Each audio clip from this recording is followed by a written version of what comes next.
Hello, welcome to West Anime Sims. My name is Kelvin and how are you doing? So, the day has come. The Sims 4 has turned 9 years old on September 2nd this year.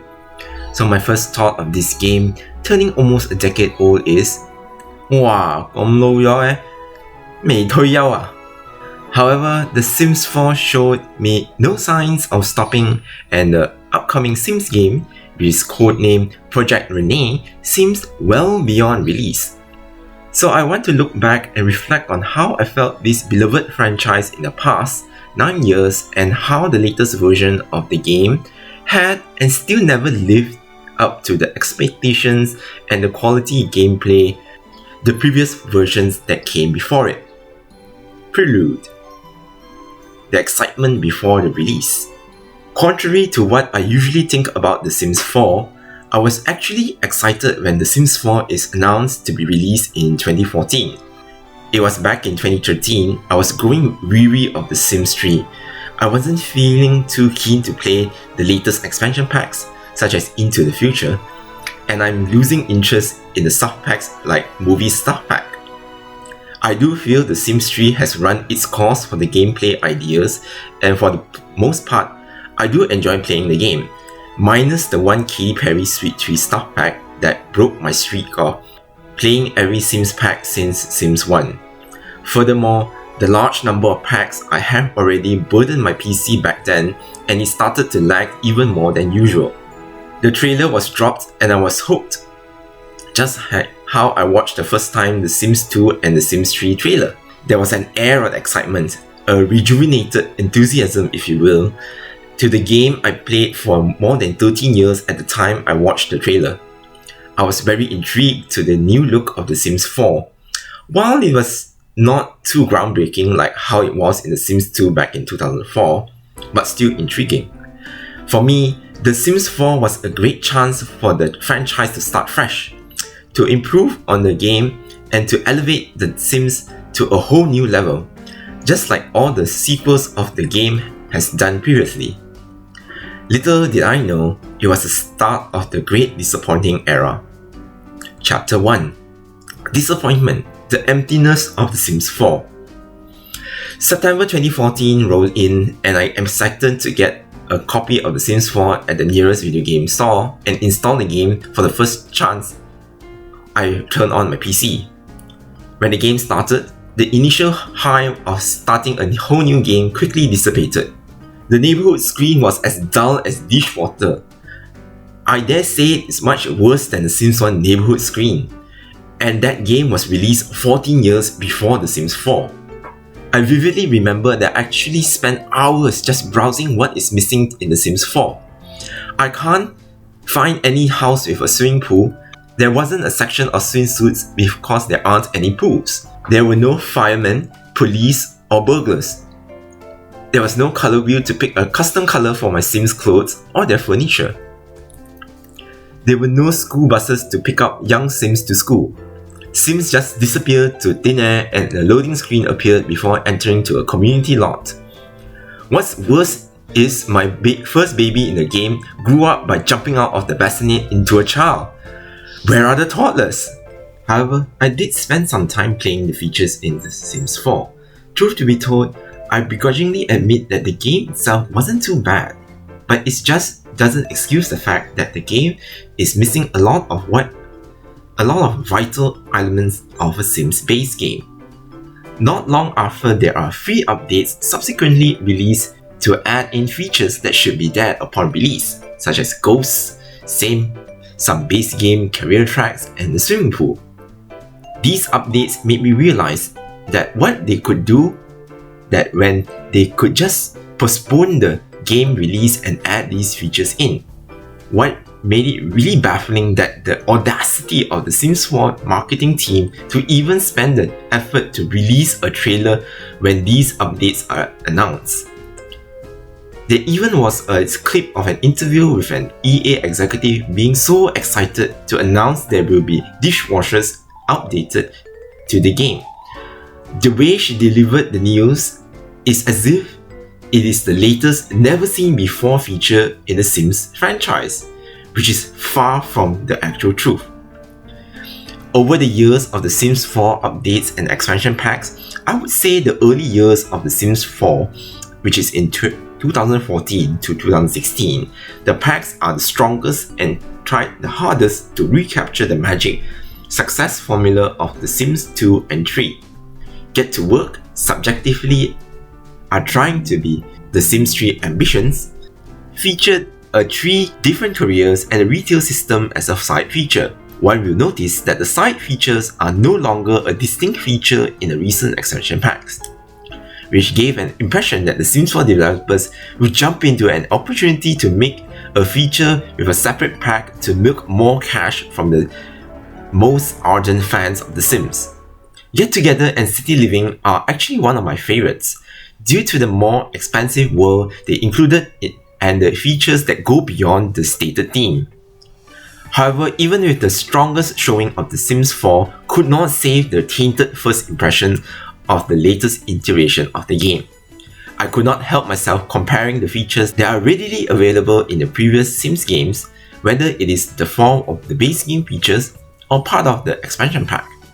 On the other hand, we have Outdoor Retreat in this early Sims 4 stage, which is the first ever game pack of The Sims 4. It's actually pretty decent. However, it does seem that the new type of DLC struggled to find its footing in the franchise, as it tried to provide some form of new gameplay features, but not too much to be considered a full-fledged expansion pack. Also, the stuff pack releases are massive already, with 9 stuff packs already released in the first 3 years. Okay, it was the start of the new game, so things can get kinda rough. So things could get better, right? Chapter 2.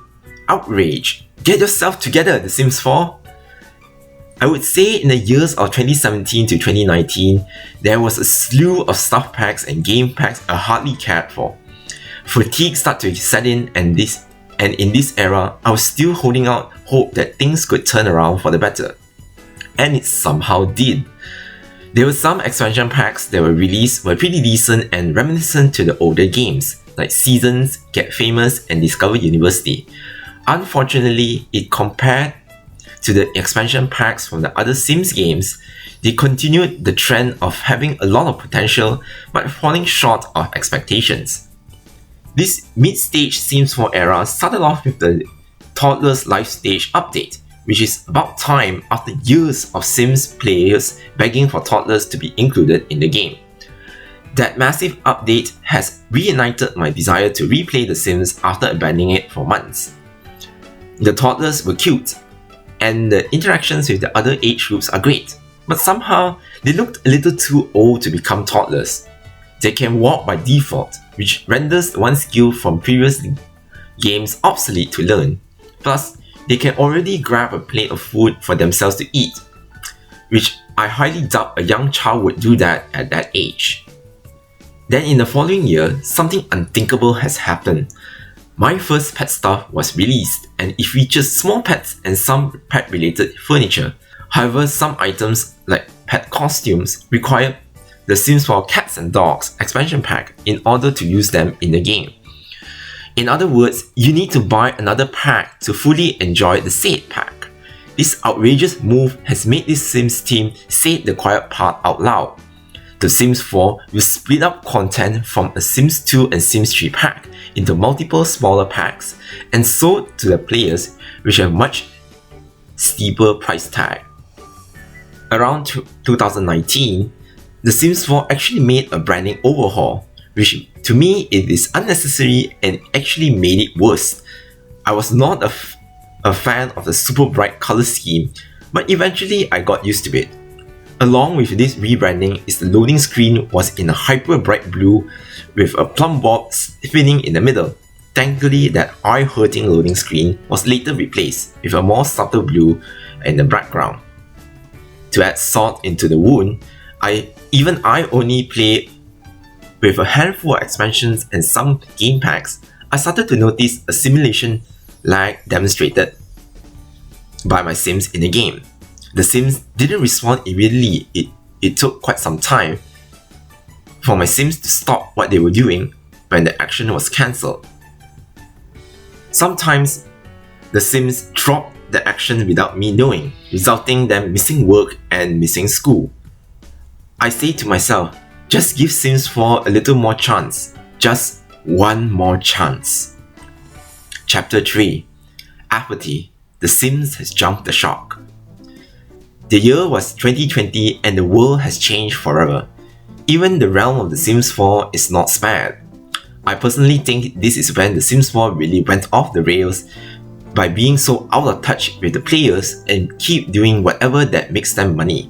First, early on the year was the most disappointing update ever happened in The Sims 4. During the 20th anniversary of The Sims stream actually gave us a hot tub. The underwhelming gift that is really ugly for a significant milestone for a game franchise. This is all players get? To top it all off, later in the year, the trailer of The Sims 4 Journey to Batuu was released and I was in utter disbelief. Who actually wanted this?